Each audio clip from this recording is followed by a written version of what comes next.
สนใจหน้าตาอย่างนี้อีกจากปีสิหาแฟนได้เขามาหลอกแล้วก็ไปปล่อยให้อายซ้ำไงเลยดี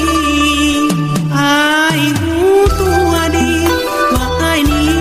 มันคนต้อยต่ำเกิดมามีกรรมดังข้าวกาดำใส่กำพังปีสิมีบ่อนยิ่งได้เห็นค่าความดีมีหักแท้เหมือนนางลุงนี้เห็นความดีซ่อนอยู่ภายใน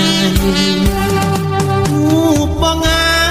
มแต่น้ำใจอายบ่เป็นรองหากจริงคักเดียวแต่น้อง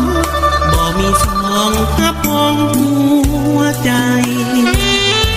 คนที่เขาหลอกสิหูบอกว่าเขาจริงใจคนดีเจ้าจะเลือกใคร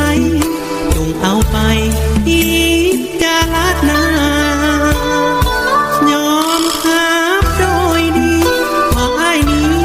ศักดิ์ศรีดอกอ้ายมีแต่ตัวถือเกียบยามบ่มีน้ำยาคนที่หาจริงแต่เจ้าเหมือนบ่เห็นคุณค่าวันใดผิดหวังกลับมานั่งเซ็ดน้ำตาอายยังเห็นใจ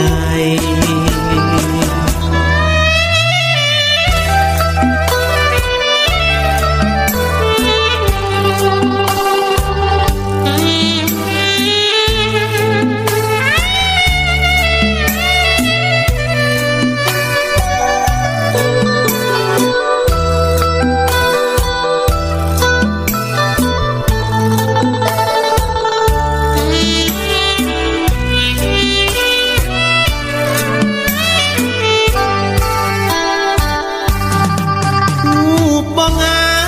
มแต่น้ำใจอายบ่เป็นรองหากจริงฮักเดียวแต่น้องบ่มีสองหับพองหัวใจคนที่เขาหลอกสิหูบอกว่าเขาจริงใจคนดีเจ้าจะเลือกใครจงเอาไปพิจารณายอมรับโดยดีว่าอ้ายนี้ศักดิ์ศรีดอกอ้ายมีแต่ตัวคือเกียบยามบ่มีน้ำยาคนที่หา